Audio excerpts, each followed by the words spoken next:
Тръгваме към Седемте Рилски езера. Ще снимаме, когато пристигнем. До после.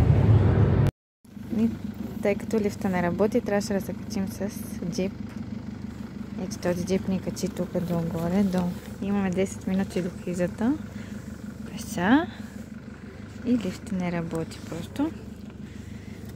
Сега се качаме нагоре.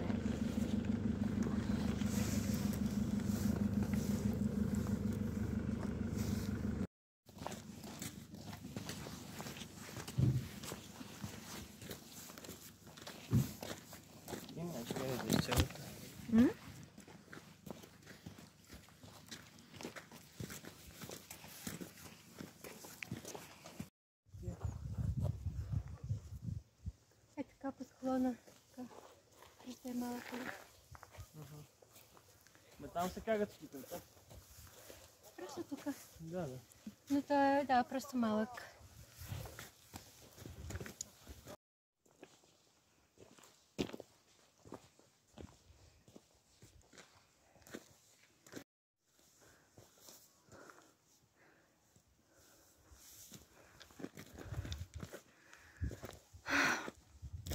Май се качихме до тази точка, която трябваше и продължаваме към за езерата.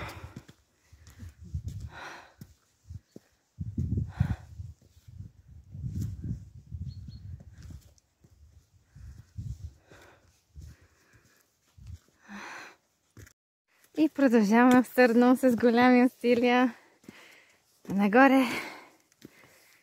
Снимаме, когато стигнем до нещо интересно. И разбира се, до първото езеро. Да след малко до тази красива гледка и решихме да снимаме.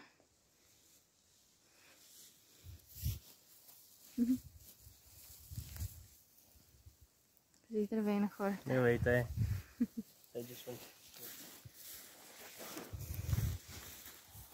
Добре, след малко ще снимаме отново. Гледката тук сега. Погледнете.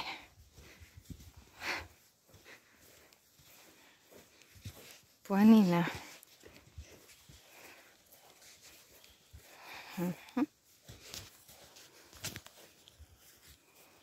Ето, стигнахме и до първото езеро.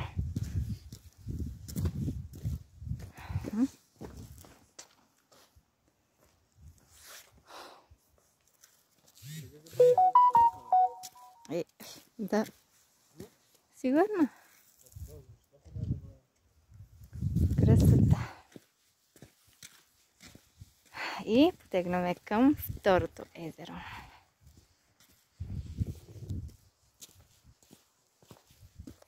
Много дълъг път. Стигнахме и до тази къщичка.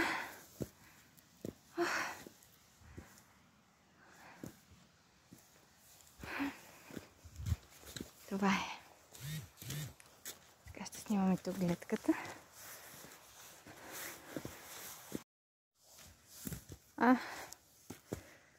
Ние до второто езеро ли стигнахме? Ето го. Стигнахме и до второто езеро.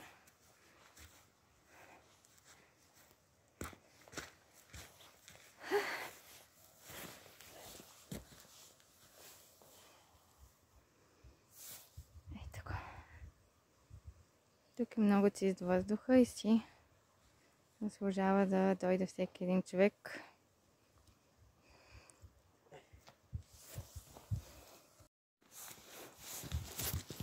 Какво е станало в епизода?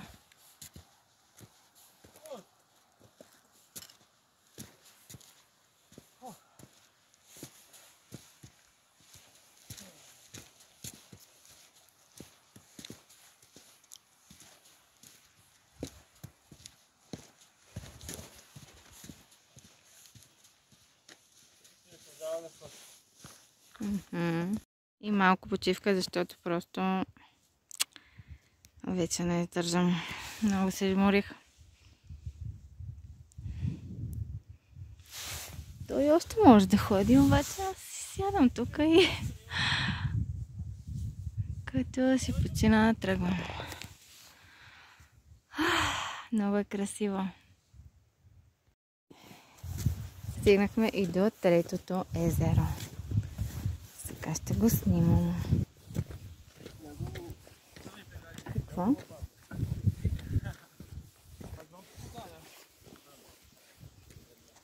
Чакайте само.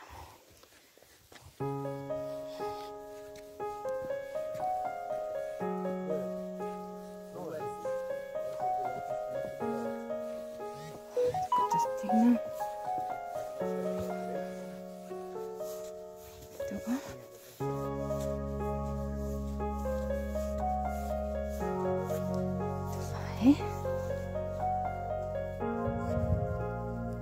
Третото езеро, погледнете. Колко е красиво така. Сега ще седнем да погледаме красивата гледка.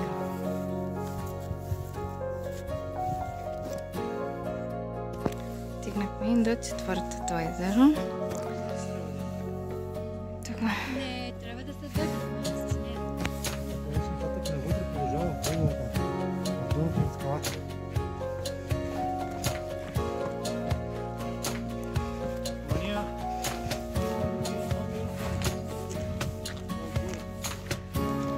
Много е красиво.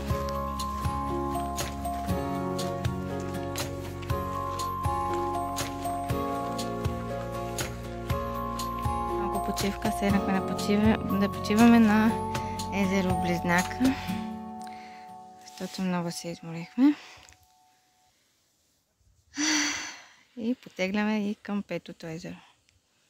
И още ходим към петото езеро.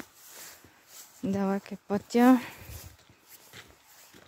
но не се отказваме. Продължаваме. Мога да ви кажа, че от тук стана много студено. Просто усети са. Ето стигнахме и петото. Че от петото езеро толкова се покачихме, че стана много студено. Просто много студено. Но е толкова красиво. Вижте го.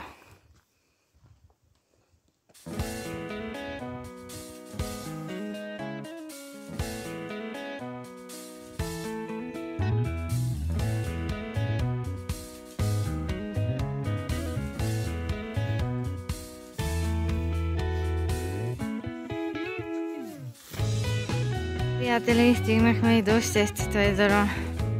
Но съм толкова изморена, че нямате на идея. Ето го.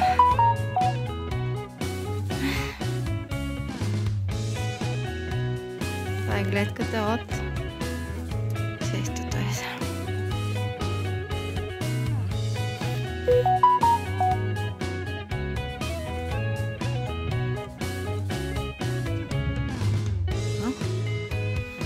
По-високо. Ще го снимам.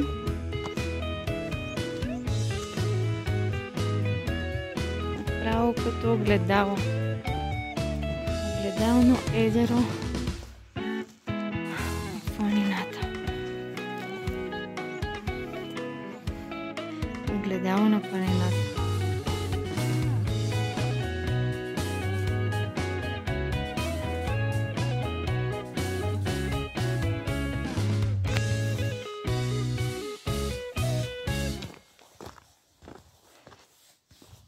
Продължаваме.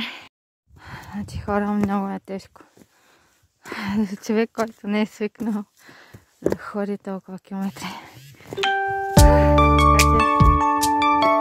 Тренирайте всеки ден, за да може да се качите, да качвате върхове по-лесно, а не като мен.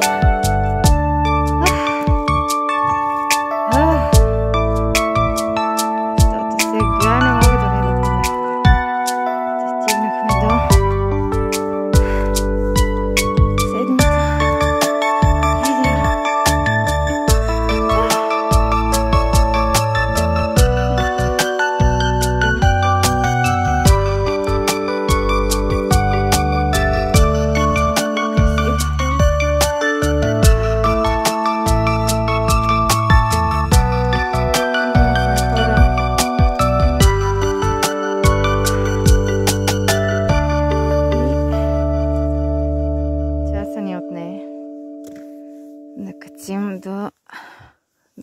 от езеро. Представете ли си? 3 часа ходене. С малки почивки.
Приятели, вече е 5:30.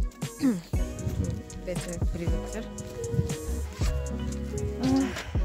Много усилия стигнахме до тук, защото не сме свикнали да ходим толкова, но смятаме да ходим повече. Да, ясно. Така че капнахме и сега тръгваме. Много е лесен маршрута, не се притеснявайте. Чао, чао от нас!